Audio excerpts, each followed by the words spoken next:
I'm Kushan Avidar. I'm Ariana Brocious. And this is Climate One. A few weeks ago, we hosted some amazing conversations on the Climate One stage during San Francisco Climate Week.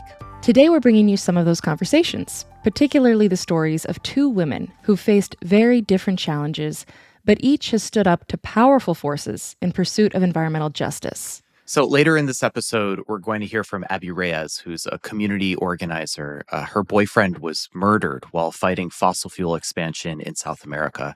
Her story is powerful. It is a story of loss, but also of deep resilience, and it really moved me. But before we get to that story, we're headed to West Oakland for an oddly similar story, where people in power weaponized pollution to push aside marginalized communities and expand the port. Then, in our second segment, we'll hear from one woman who stood up to those people in power.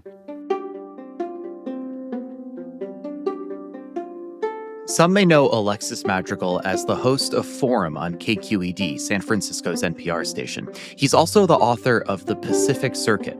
In that book, he examines how the city of Oakland and its ports played a role shaping the modern economy. Madrigal joined Greg Dalton on the Climate One stage to share his insights into the forces that influenced global trade, exacerbated pollution, and impacted the people of West Oakland. There's kind of two global forces I really look at in the book. One is, of course, what happens after containerization, the development of all of this trade, which then puts more trucks, onto the ground, but also puts more goods into Target and all these other things that people make use of. And that innovation started here. It really started in Oakland through the Vietnam War, really. Solved a major military logistical problem. And that set up Oakland as the first major container port on this side of the Pacific. And on the other side, you've got Cam Ranh Bay in Vietnam, because it really was for the military. But that led through a variety of different companies and circumstances to Oakland being the first of the major container ports in the Pacific. San Francisco often overshadows its sort of, brother on the other side. So is this part of a larger thing where the kind of Oakland innovates and doesn't get credit for it? Well, I think that Oakland is sort of part of this metropolitan area, right? Yeah. And that metropolitan area kind of has these three components. One is sort of going across the Pacific, the kind of banking links, the political links, all these things. The other is Silicon Valley, which is sort of down, south of San Francisco, of course, and contribute a lot of the information technology that's necessary to control these systems of production that stretch across the Pacific. But Oakland is sort of the part of this region that has both, it's kind of like the back lot, right? It's where you can sort of see the infrastructure at work.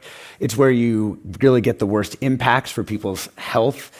And it's also a place that sort of is inside the sort of understanding of technology in the Bay Area, but isn't kind of inside its logic. If you're in Oakland, you don't have to buy into what Silicon Valley is doing, but you can see it because you're sort of proximate to it. Yeah, it's part of a bigger system. I get that.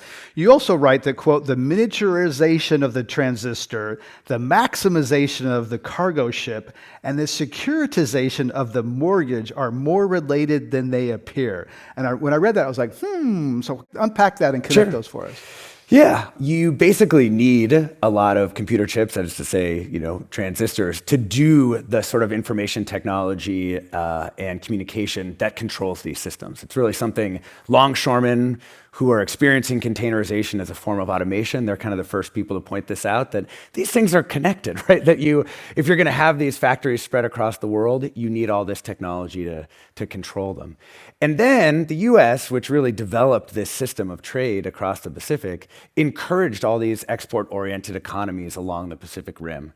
Those economies have to hold dollar-denominated assets, which then juice our debt markets and all of the sort of money that we're able to use here in the United States. And so that's really the relationship, is it ends up becoming this kind of set of arrows. You can almost imagine these technologies, these dollars, and these containers kind of all working together. Transistors, of course, kind of, if not invented, popularized, developed in Silicon Valley. They're the silicon in Silicon Valley, basically. Yeah. Right. So as trade got containerized, ships got bigger, ports got bigger, cranes got bigger. How did that affect port cities like Oakland? Well, back then, Oakland was kind of a minor port city, right? San Francisco had a port. That San people don't Francisco was remember. if we can imagine San Francisco in your head, or anyone who's listening, you can look it up on Google Maps. You can see this kind of crown of piers that surround the city. That's where trade used to happen, was like right in downtown San Francisco, right outside this building. The shape-ups for longshoremen before they got their union were like literally right on Embarcadero here. Kind of like the scene outside Home Depot these days, but like many, many, many more people. And containerization basically required a lot more land. Right here, ships would pull up to the pier, they'd unload onto the dock, a teamster would come and bring that stuff to a warehouse somewhere. A lot of it was in Soma, south of Market Street here in San Francisco. With containerization, you need a place to stick all the containers before all these diesel trucks arrive to take those things to distribution centers, the Targets and Walmarts of the world. And so because of that, you found these companies like Sealand, like Matson, these early container companies, knew immediately that they were going to go to Oakland, where they had two important things. They had land that was right near the water, and they also had a neighborhood in West Oakland that was disempowered, largely black, and that the city had been trying to destroy for quite some time. Sometimes I call the plot against West Oakland, and you can see it through city documents all the way, and the city of Oakland immediately sees this would accomplish multiple goals to put a port here: economic development on one side, and the further deterioration of this neighborhood environmentally on the other, in hopes of pushing people out. Wow, yeah, it's intentional. It's not like an accident that these things happen to be the way they are. It's absolutely intentional. I mean, you've got a report in 1936, major report about sort of the nature of Oakland buildings and city planning, in which they literally say, we want to crowd out people who are living here. And the other part of it was, we're going to segregate this neighborhood with a freeway, to segregate out the sort of mixed race neighborhood that was the western part of West Oakland from the less mixed race neighborhood that was on the eastern part. And of course, West Oakland does end up surrounded by freeways, which of course has all the health impacts we're going to hear about later from Ms. Margaret. So it's really pollution as policy. It really is. I mean, it's to me, some of those documents are so amazing from that time period, because you see them just saying it, just like, we know this is going to make housing worse. We know this is going to make people's lives worse. But this is the plan.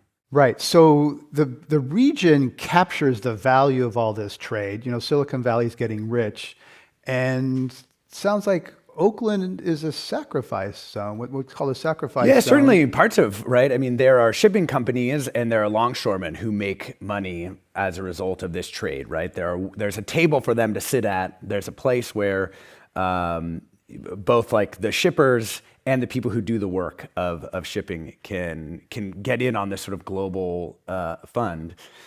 But there really isn't a place for the community. I mean, the community essentially is just being dumped upon without necessarily being able to access the economic opportunities that the port had generated through time. The Bay Area has such a reputation for environmental action that it's easy to not notice some of the perverse effects which you explore in your book. For example, you make the point that protecting undeveloped land in the 70s meant overburdening already developed land. So they were kind of protect Marin or pretty places, but you double down on pollution in places like Oakland. And also, just the focus of the environmental movement, right, is on saving the Bay, which I think we're glad that happened, that it didn't all become paved in, doesn't look like the LA River. So I'm glad that sort of stuff happened. I mean, all the open land that's been preserved, outside of the like downtown and urban cores is obviously a good thing.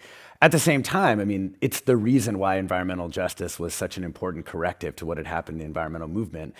People, I think for too long, and even today, remarkably, despite all the amazing work of environmental justice activists, people still interpret, I think, environmentalism as being about nature and the out-there-ness, and not people's lives and the health of people's environments. Right, the Sierra Club, the verdant places. Well, and Sierra Club is a great example because they actually have helped in this fight against this bulk export terminal, which would send coal trains through West Oakland. Sierra Club has been a major component of that fight, as they sort of figure the relationship out between these global issues like climate change, of course, most prominently, and the local activism that's like so necessary. Because at the end of the day, like every fossil fuel plant, every mine, all these things, there's a local environmental situation that goes right alongside and that directly impacts people even more than the sort of global picture. Right. And so that's still happening today, that, because coal is kind of declining in the U.S. They want to get coal to export markets that might go through the port in West Oakland. So today we have this global trade hub in West Oakland, that runs on fossil fuels. In a moment, we'll bring on Ms. Margaret Gordon. And you almost titled your book, Everybody Knows Miss Margaret. So tell me what drew you to her. I mean, you're going to hear from her. Ms. Margaret is a powerful leader, someone who has brought people together not by sort of diluting herself, but by people being magnetized to her. People, talked with her family, talked to people who've known her all through her life, talked with tons of people in West Oakland about her. And I think, the main thing that I always think about Miss Margaret is she shows up. She's showing up to stuff, she knows stuff, and she shares that knowledge with a whole tree of people through West Oakland. And I think that sometimes we kind of forget, one of my friends is a social worker, and he's like, sometimes the prescription is relationship. And I think in a lot of cases, when we talk about organizing people, we talk about what we're trying to do here on this earth. Sometimes I think people get a little too caught up with well, what are the ideas? What's the solution? What's this special innovation that's going to unlock everything?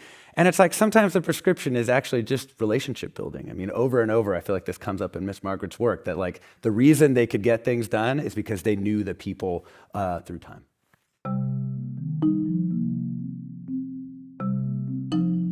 That was Alexis Madrigal, co-host of Forum on KQED. Coming up, Madrigal talks with co-founder of the West Oakland Environmental Indicators Project, who used the same system that threatened her community to protect it. There's still a bunch of us who have hope and faith in the law for the people who are most vulnerable to be able to get on the right path to saving our lives through justice. That's up next when Climate One continues.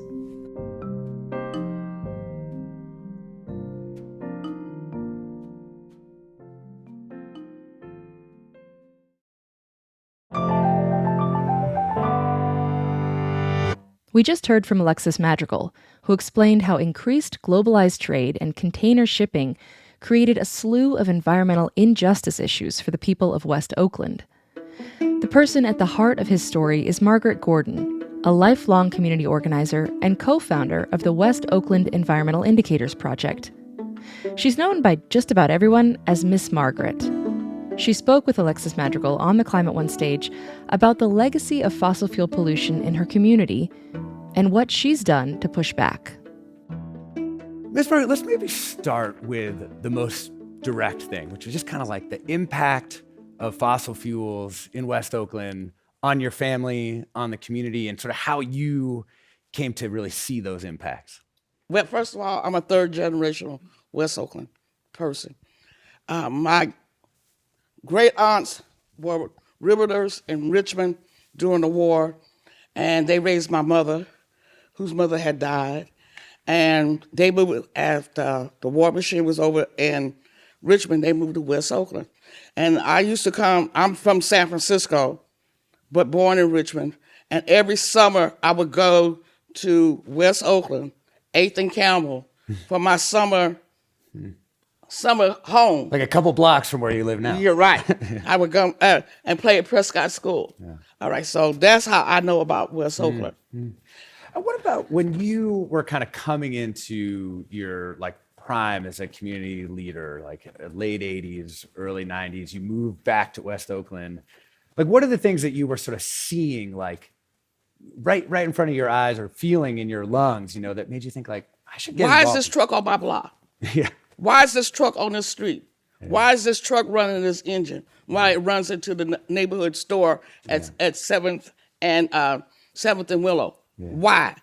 And why was the post office distribution center from where I live at allowing trucks to run their engines? Why was there's trucks running 24/7 in our neighborhood of West Oakland, and then when you went downtown or you went to Emeryville, there was no such thing happening? And then also, why is this black stuff on my walls when I open up my window?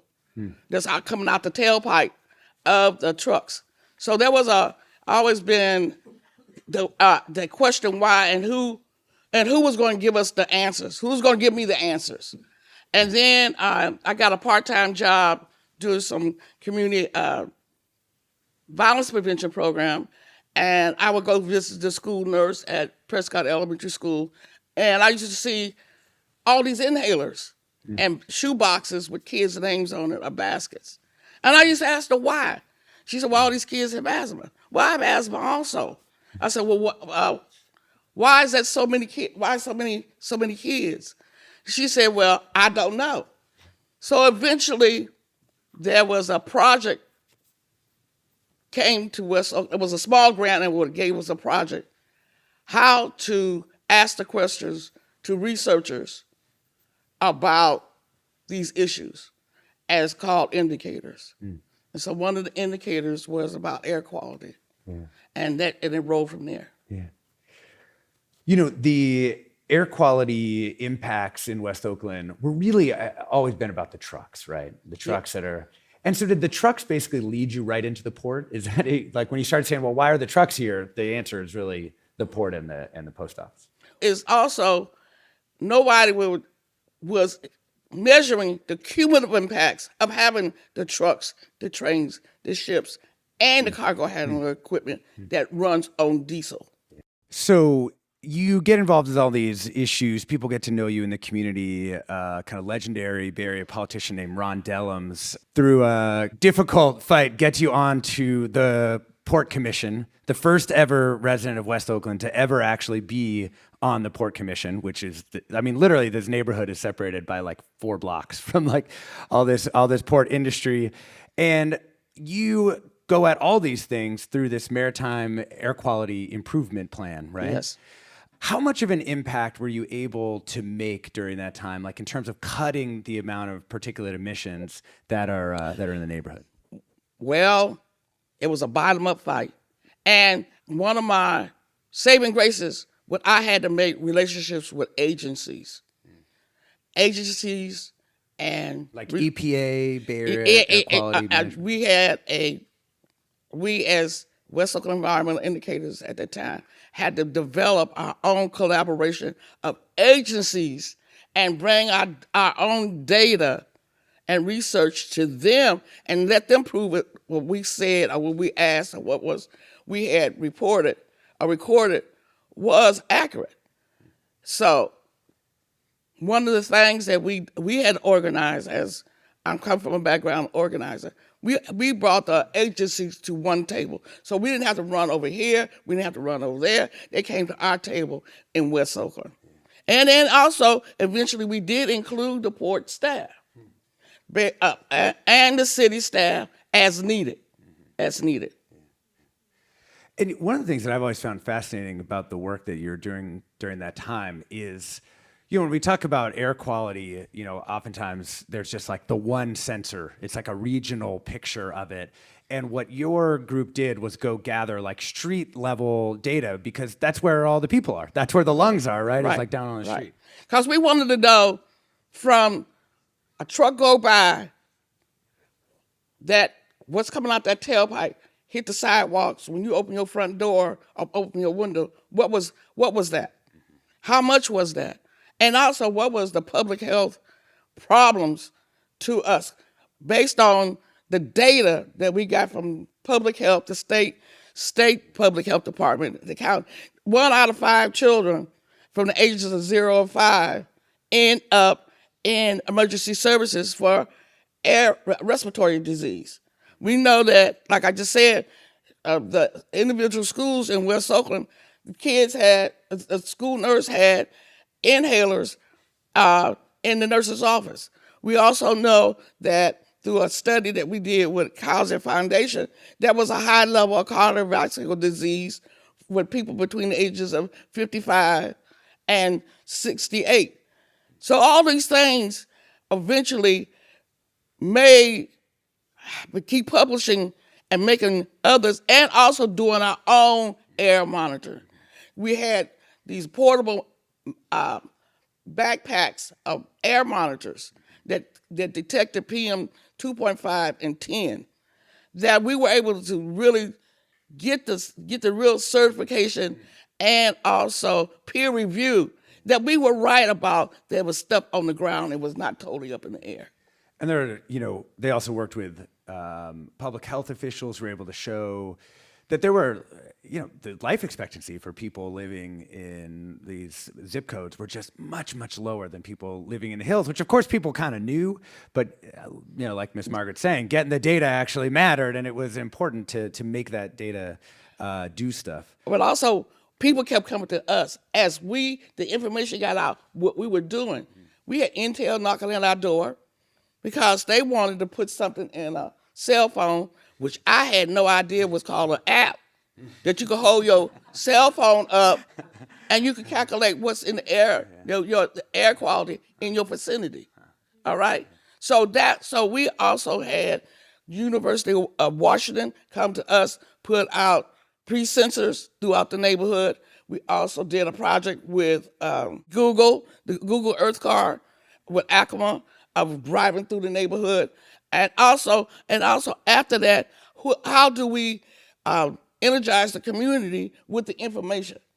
So those are some of the things that had to be done often to be more consistent and building collaboration and coordination of the work that we've done. Without that, we would never have been the West Oakland environmental indicators would not be in the position that it has been. Plus, like you said, I went to everything.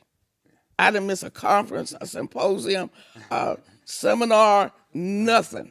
Workshop, I didn't miss anything because it was necessary for the gathering of the information. You don't have the information, they will tell you anything.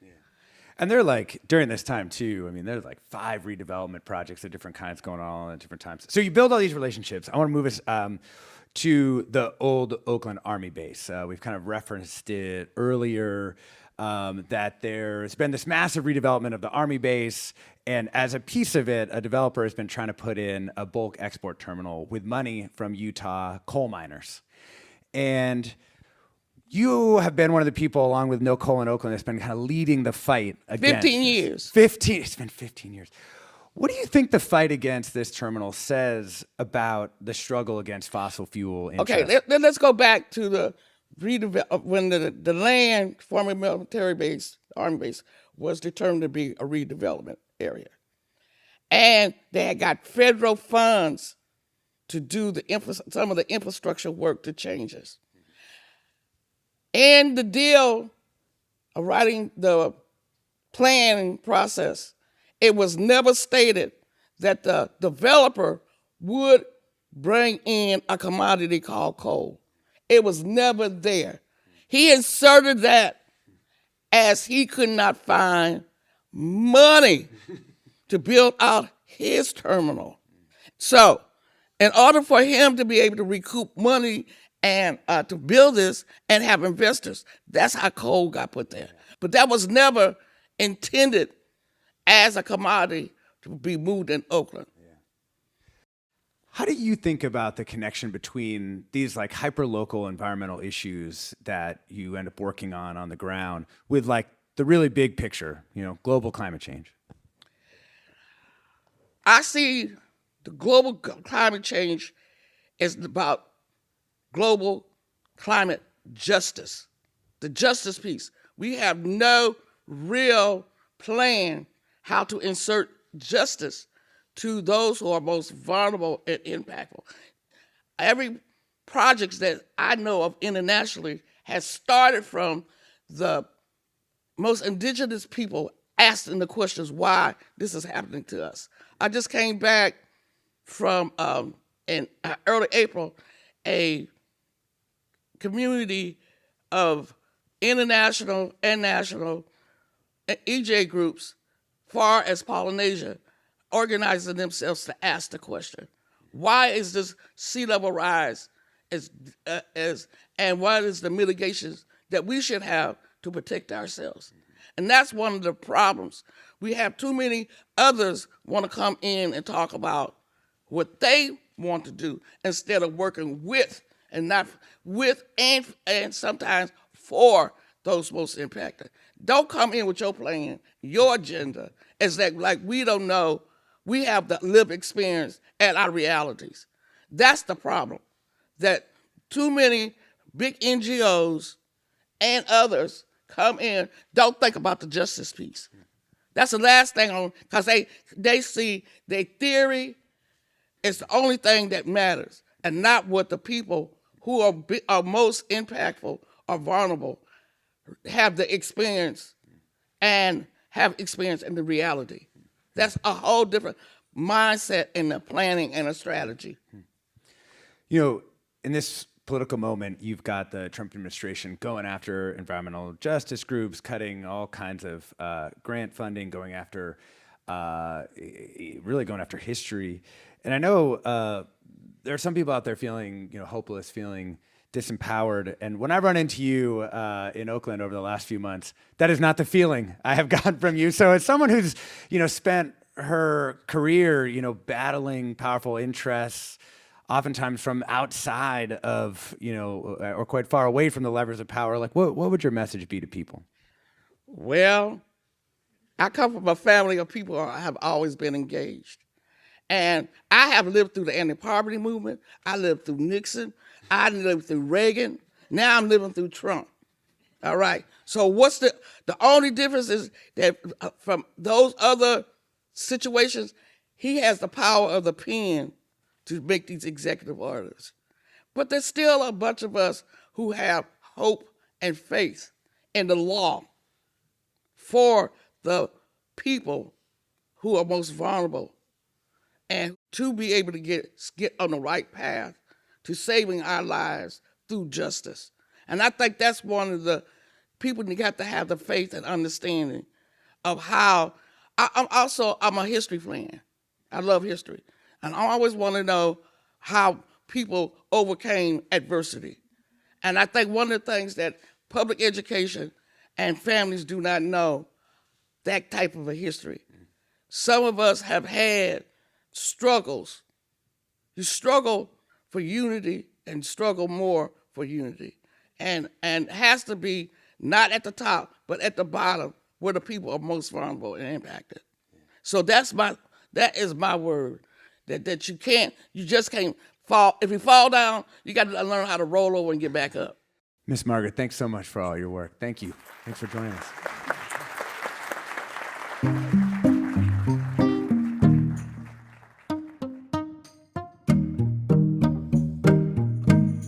Coming up, how do you stand up for what you believe in, even in the face of deadly violence? Yes, there's the power of the gun. Yes, there's the power of the dollar.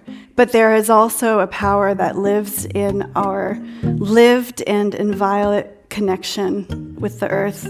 That's up next when Climate One continues.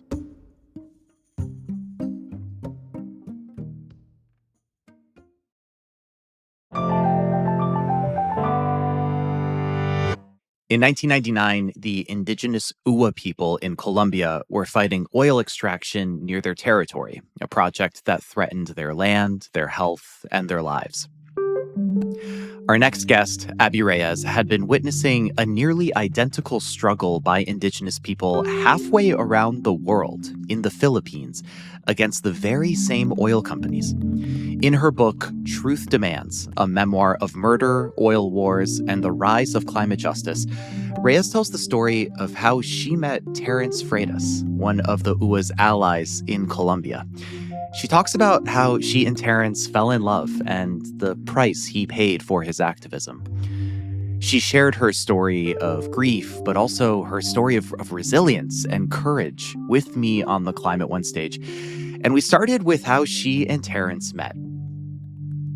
I went to Project Underground, and my colleague Danny Kennedy introduced me to Terence Unity Freitas, who was also a young person, just like me, who was working with the Colombian Ua people native to the northeast corner of Colombia, and they were fighting the very same oil companies. And there's that parallel that you were seeing. The parallel was indeed in that it was the same corporations.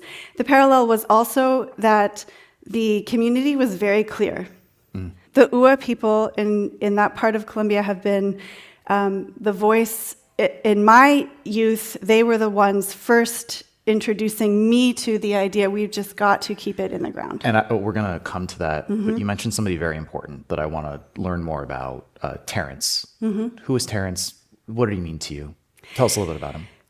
Terrence Unity Freitas was a UC Santa Cruz graduate, environmental studies, Hapkido expert, early environmental and indigenous rights advocate.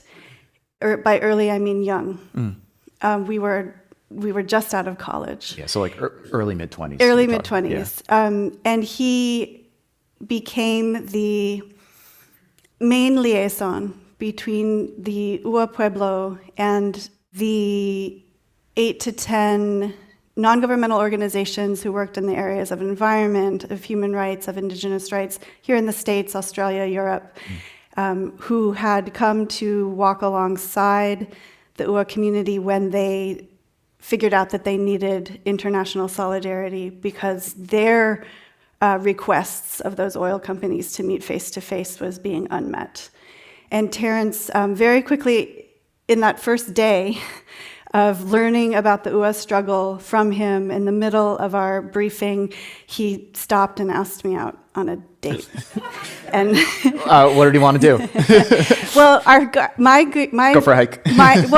John Seed, who's an Australian deep ecologist, was in town and he was performing that night. And I had not seen John since I was in high school. John and Joanna Macy, who's a teacher of mine, had profoundly influenced my own understanding of my relationship to the earth, and through their practices had really taught me that it was actually within my right and within my duty to go ahead and let myself feel the grief about what we were doing to the planet. And that was, when I was 15, 16, that was part of building that context for me off of a childhood that entailed a lot of reverence for the interconnectedness of life. So Terrence asks you out. You're both doing important work together, getting to know each other. You did mention the importance of the Ua in the way that they thought about the earth. A part of the book that was meaningful for me to read, you said, Ua leaders were the first people I ever heard call for a humanity to simply keep the oil in the ground. For them, it isn't about a sustainable development framework or natural resource management. It is about reestablishing the equilibrium between the world above and the world below the surface of the earth. That was from your book. How did that affect your thinking? What I learned from my Ua colleagues was the steadfastness and the comfort and agility in going ahead and saying that out loud and acting from that understanding of one's interdependence with the rest of life. Saying what out loud? Saying out loud that we are the earth protecting itself, and going ahead and acknowledging that those that are bringing us the kinds of environmental injustice and harms that we may talk more about today, we are part of the human family, and when that harm is present, the understanding is at once a fierce defense, a fierce message of no, and of, wow, we've got a long way to go. You used the word understanding, which leads me to another part that struck me. It's kind of like a catchphrase that the Ua used, I suppose. They described outsiders as, quote, the people who don't think well. I thought about that cultural divide between those within the community and those without. How can cultural divides be bridged when the powerful entities see indigenous folks as backward or slow, and locals see outsiders as fast and careless? There is a skill of knowledge brokering that the communities with which I have been lucky enough to work over years are training their young people to do. And the key to it is troubling this notion of power, of who has the power. What kind of power? Yeah. What kind of power is it? Yes, there's the power of the gun. Yes, there's the power of the dollar. Yes, there's the power of the signing of the cross. But there is also a power that lives in our lived and inviolate connection with the earth and with the rivers running and with the cycles of the movement of air and water that is a different starting point, and one that connects us when we're willing to speak from it and willing to harness it, connects us powerfully to the generations that have come before us, that have gotten us to this moment of collective acceleration that we are experiencing right now, and allows us to stand in allegiance with generations yet to come. When we figure out how to go ahead and let those relationships be true, we have a better chance of getting in alignment with the people who are ready, making the pivots we need to make to the far horizon, and doing some of that work together, which is joyful work, even in the face of devastation, to imagine what is it when there are no asthma respirators in the nurse's office at the public school? What is it when we have drinkable rivers? Yeah. What is it when we have the rains return, the gentle rains return to this region? That is the far horizon. Some of that is more intermediate, but the kinds of power that become available in the knowledge brokering have some of that at the source. Yeah. And so that the conversation changes. And Terrence was a part of that knowledge brokering and trying to bridge the UA with that knowledge of also what was happening outside of the community as well, right? And how to interact. Yes, it was multi-directional. Yeah, and so let's talk about that power. We're going to January 1999. Terrence, two of his colleagues, Lahe and Ingrid, are preparing to enter a country in war. This is from the book, a conflict in which hundreds of thousands of people had been killed. They were planning to travel to a rural community to learn from, work with, and support the UA, who are standing in the way of one of the most powerful corporations in the world. And I read that and I wonder, what kind of person is that? What kind of person knowingly, willingly takes on that risk? Earth rights defenders around the world in legion take this risk every day. Terrence, Ingrid, and Lahe were taking this risk at a particular heightened moment of Colombia's internal conflict in a region in which oil pipelines were a magnet for armed violence. They took the risks that they took in the context of knowing that they were not alone, and in relationship, in deep relationship with indigenous folks who were living those risks every day. Themselves. Yeah.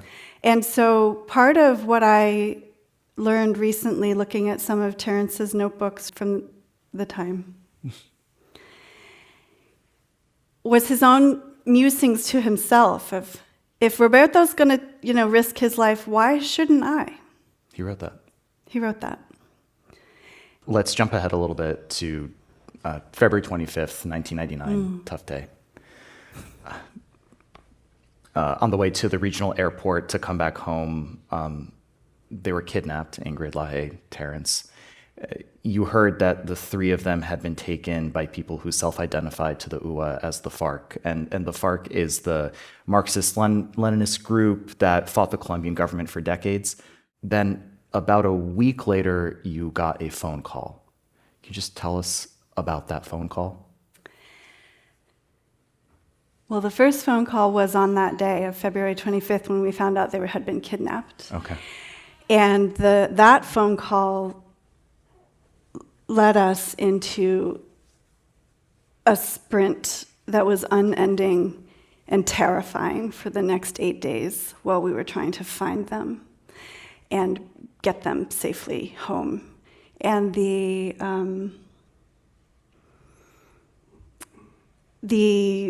movements of that week entailed the bringing together, of course, of 3 families and chosen families of the people who had been taken, but also multiple Native American, North American tribes, the Ua Pueblo itself in Colombia, layers upon layers of non-governmental organizations from various sectors here in the States and all around the world.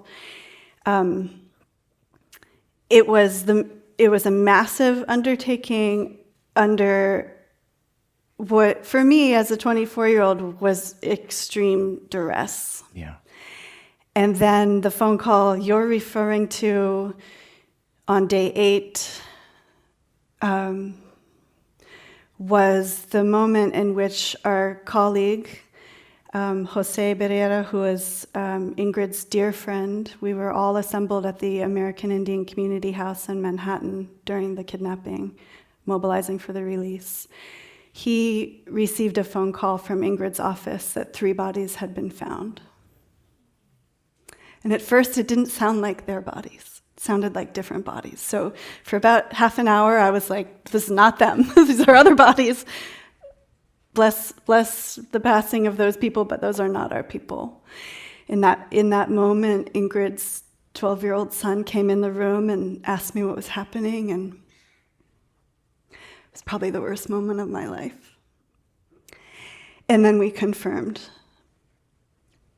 1 woman with an eagle tattoo, 1 woman with a triangle, and one young man with dark curly hair. It was them.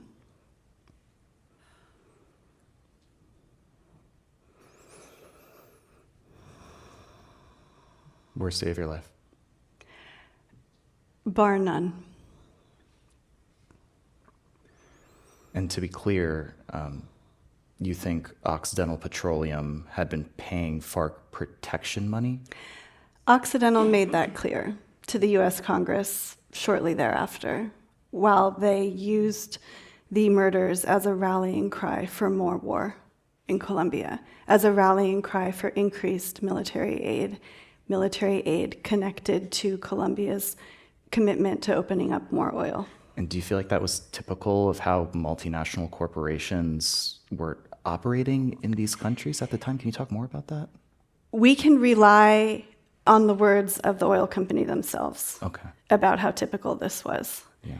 It was a practice common in that particular conflict and is well documented in political science literature around the world. Because oil pipelines are easy targets, often oil companies need to pay to prevent them from being bombed. Yeah. So those are the payments that the oil company, in this case Occidental itself, has testified to Congress about. Yeah. You were 24, right? This, and I'm sure many other things, but this sent you on a path of your career and a very long path with the Ua people, either in direct contact or tangentially, just for justice, for truth. And it was a long road, right? And I appreciate so much, Abby, your willingness to sit here and relive these moments with us. And there are chapters to this, and the chapters that follow are long and hard. And I'm wondering what happened with the oil development and with the Ua people in the intervening years. Well, the period immediately following the murders was a steep learning curve for me in both figuring out how to navigate the waters of a tremendous grief and anger, and how to navigate Congress. Yeah. And there were many way more seasoned advocates together with us, from whom I learned a lot. And even while the lobbying, this pitched battle between the oil companies and the people's movements from rural Colombia who had marshaled and come to Washington to tell Washington, no, we don't want this escalation of our war. It's going to play out in the countryside in a manner that will eviscerate our economies, our local economies, and change the face of this countryside.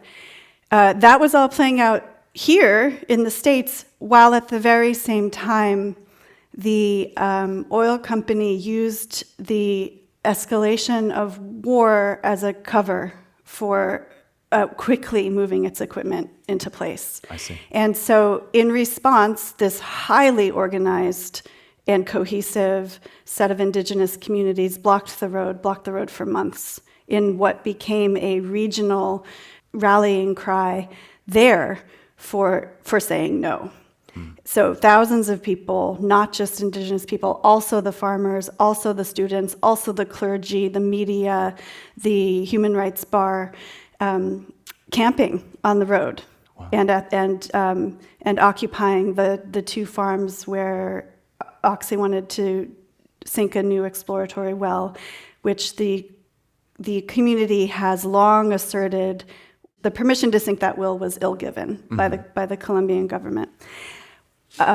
In the course of saying no with their bodies, they were met with more violence that indeed hit a crescendo, ultimately in the forced violent removal of people from blocking the road, including women and children, including moms who were carrying babies on their backs and were pushed to the edge of the river and had to choose the river. More life taken. Babies can't get out of a mom's carrier that quick. So all of these were happening at the same time. So to answer your Congress question, and the battle, yeah. Yes. And because of the steadfastness, we were also pursuing every legal venue possible. Like Miss Margaret was saying earlier, we were in the room. We were in every room because we were many different capabilities from different positionalities with different kinds of access to different rooms. And so one of those was the long-standing petition in front of the Inter-American Commission on Human Rights against the Colombian government on behalf of the UA community to say, look, the government has not done the required consultation and consent process here. Rights that are enshrined for indigenous peoples long before the 1999 murders, but then we would do well to evoke and recall that one of the people whose life was taken with Terrence was Ingrid Washenawatuk, a beloved Menominee leader from Wisconsin, one of the main architects of the UN Declaration on the Rights of Indigenous Peoples that got passed 7 years after her murder. Long story short, just a few months ago, the Inter-American Court of Human Rights decided Caso UA, decided the UA case completely in favor of the community. They won a recognition of the wrongs by the Colombian government against indigenous peoples in a decision that strengthens the right of indigenous peoples across Latin America. Wow. I can't imagine how it must have felt for you to be taken on like the worst moments of your life to feeling justice in some sense be served, some release of this work that you've been working on. In December 2023, the Colombian government became the largest oil and coal producer to endorse the fossil fuel non-proliferation treaty. So to kind of give some context to this, there were signatories of the treaty. They pledged to leave undeveloped resources in the ground, which is kind of what the UWA people were saying all along. Colombia says, yeah, that sounds good. Actually, they were right, yeah.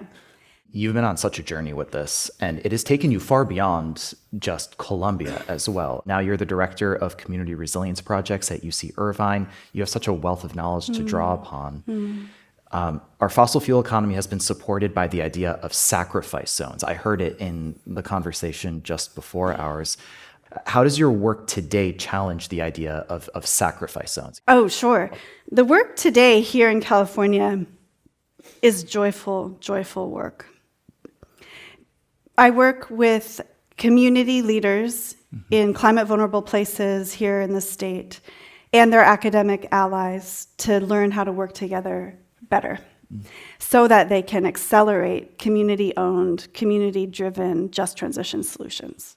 For so long, but something I've learned about your work is that your current teaching and advocacy focus not just on fighting the bad, quote unquote, but building the new. And I guess the last thought to leave ourselves on is, what new do you feel like we most need to build? Well, what I'm learning a lot from my comrades in Santa Ana, California, which is a Mexican-majority mid-sized city south of LA in the northern part of Orange County. It's the community to which I'm accountable in a daily kind of way. They are innovating the infrastructure for incubating worker-owned cooperatives, for putting into actual brick and mortar, actual acres of land, community land trusts, urban farms, the infrastructure for mutual aid that we saw rise during the pandemic, and that is still every day relevant and useful and necessary infrastructure as we confront climate disaster, as well as health equity infrastructure. And when I was telling our UA companions about this California-based work, one colleague from the UA community reflected, well, it's the same work. It's the same work. We're doing the same work. There's the blocking the bad, there's the building the new, and it is actually part and parcel of the same work. And that's where my next writing wants to go. Well, I can't wait to read about it. And for what you've written now, on behalf of everyone here, I just want to say thank you for putting it onto the page, for taking that lived experience and doing something with it, and for sitting with us now. It means a great deal to me and to everyone here, I'm sure. It means a great deal to me. Yeah. Please know that. Abby Reyes is the Director of Community Resilience Projects at University of California, Irvine, and is the author of Truth Demands, a Memoir of Murder, Oil Wars, and the Rise of Climate Justice. Abby, thank you. Thank you.